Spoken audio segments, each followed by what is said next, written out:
my dear friends, and welcome back to another video. So today we have a couple of interesting bits of Star Wars news, and then we're gonna do a retrospective on the Kenobi show, which yesterday turned 1. Before we dive into it though, my dear friends, as always, please be sure to hit that big red subscribe button down below, and also hit the bell to be alerted every time that I post a new video. But no more jibber jabber, let's dive straight into this. Variety's Actors on Actors is where two celebs are paired up to discuss their various roles. Now in the case of Star Wars, if you remember, we had Pedro Pascal facing Ewan McGregor. They had a very fascinating conversation, reflecting on their respective but very different Star Wars roles as Din Djarin and Obi-Wan Kenobi. It was a very down-to-earth kind of discussion, and Pedro Pascal talks about his love for Star Wars, Ewan McGregor the same, and they also reflected on their fandom, what they brought to those individual roles from the perspective of being a Star Wars fan growing up. It was fantastic, and we got some tidbits about Ewan McGregor's experience working with George Lucas on the prequels and how that differed to the Kenobi show, but this was before Obi-Wan released. Pedro Pascal reflected on Grogu working with puppets, and now my dear friends, Variety have announced that for season 18 of Actors on Actors, Diego Luna, Cassian Andor himself, is going to speak with Hayden Christensen,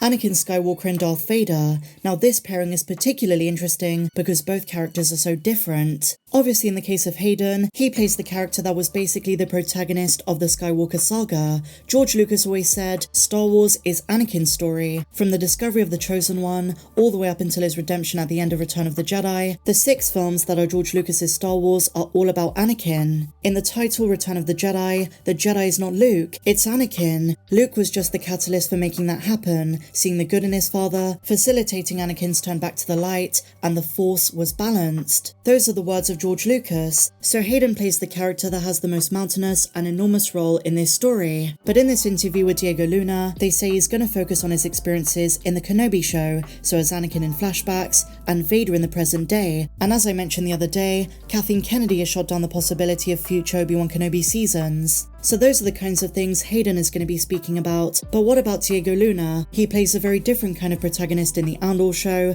and Rogue One. He's not Force sensitive, he's morally grey, and in the Andor show, he demonstrates what he says later on in Rogue One. He's done some terrible things in the name of the rebellion. But Diego Luna is a gem, he's a massive Star Wars fan, he's a diehard, and so is Hayden, so this conversation's going to be very vibrant. I can imagine them going into their favourite scenes, some of the things that inspired them to become actors in the first place, and Diego Luna once again might talk about Jabba the Hutt, one of his favourite characters, and something that's not spoken about enough is how funny the man is. Diego has a great sense of humour. I'd love for them to have a conversation about the Empire during this time. We saw Darth Vader at the end of Rogue One, but I wonder if Diego Luna's going to shed some light and spill the about the kind of Imperial figures in season 2. Are we going to see Vader or Palpatine in Andor? Is Hayden going to comment on it? And did Hayden see the Andor show and was he a fan? I think this conversation could be more important than fans realise, and we could get some gems, some teases, and some golden nuggets of info. I've mentioned this before, but one of the greatest things about the Andor show is you never see Emperor Palpatine, and while this is not Ian McDiarmid talking, it's Hayden Christensen, the same applies to Vader. Their looming presence, by not showing them, makes it more dramatic. The Empire is personified through various characters, but really is an omnipresent force, one that is not given a face. So while I would love for season 2 to give us cameos, more Darth Vader, more Palpatine, I really don't think it'd be necessary.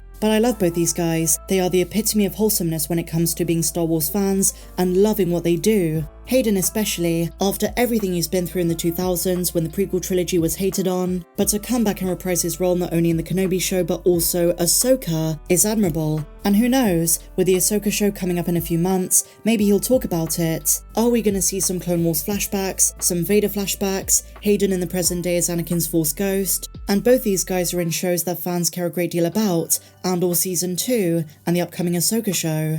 Now, as I mentioned at the start of this video, yesterday marked the 1-year anniversary of the Kenobi show's premiere. So how do fans feel about it 1 year later? I kind of feel as though the general consensus is it was a bit disappointing. There were some moments of gold, some of the characters were great, young Leia was fantastic, Ewan McGregor as Obi-Wan as always is brilliant. But generally speaking, the show did have a lot of wasted opportunities, and so many fans looked to the Ahsoka show as the beacon of hope to give us some flashbacks we didn't get in Kenobi. I think to many viewers there there needed to be more fanfare, more connections to familiar things from the Clone Wars and the prequel trilogy. And look, I know you can disagree about the fan service thing, some fans don't think it matters, but I do believe one aspect of the show a lot of us agree on is that it didn't warrant the Obi-Wan Kenobi name. As a story that's meant to be in between the prequels and the original trilogy, the story lacks substance for two huge legacy characters. I do think Princess Leia's story was really good, but with Obi-Wan they didn't seem to know how to handle his character very well, and you might say the same about Darth Vader too. And the show could have been of grander scale, because when the Andor show then came out, fans saw that and said,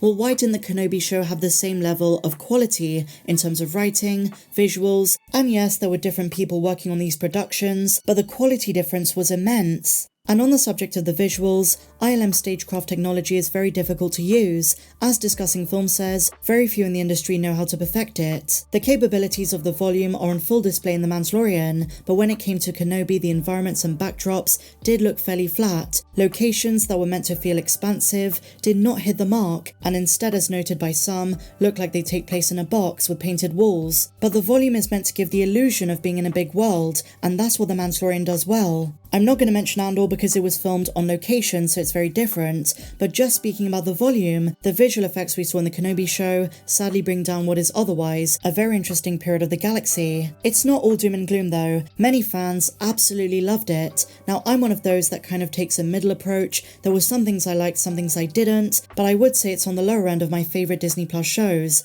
Andor, Book of Boba Fett, Mandalorian, these all come above that. It could have been executed so much better.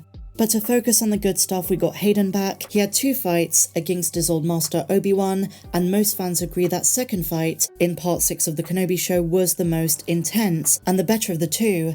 Not to mention the highly emotional moment when Obi-Wan slices Vader's helmet, just like Ahsoka did in Star Wars Rebels, and Obi-Wan tears up, saying "I'm sorry Anakin" for all of it. And the massive reveal by Vader absolving Obi-Wan of guilt, saying "You didn't kill Anakin Skywalker, I did." It really is quite a brilliant scene. Despite what you might think of the rest of the show, this scene and this episode were the best of the entire show. But my question to you, how do you feel about the Kenobi show 1 year later? Let me know in the comments down below.